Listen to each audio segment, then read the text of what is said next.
Welcome to Sweet Life Beat Life. We hope this video helps. You start by confirming prerequisites and getting credentials in place. Install Python 3.8 or newer and a virtual environment, then pip install Office 365 REST Python client or requests plus msal so you have both high-level and low-level options. Next, register an Azure AD app and note client ID, tenant ID, and client secret so authentication works. Once done, assign the app SharePoint permissions and grant admin consent.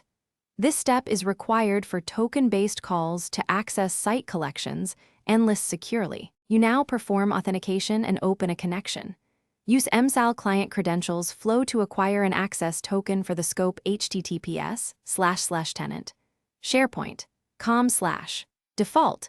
This yields an OAuth 2 token without interactive login. Then create a SharePoint client context using Office 365 REST Python client or attach the token to authorization headers for requests. Once connected, call a simple endpoint such as the site title or read a small list to validate scopes. If that works, you've confirmed authentication and baseline connectivity. You finish by performing read and write operations sensibly. Use client context. Web, lists.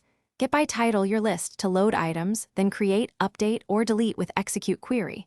For REST, use post to API endpoints with JSON and the form digest for writes. Make sure to implement pagination, batching, and exponential backoff for throttling responses. If problems arise, check that your token scopes match required SharePoint permissions. Ensure admin consent was granted, and verify tenant conditional access policies are not blocking service accounts.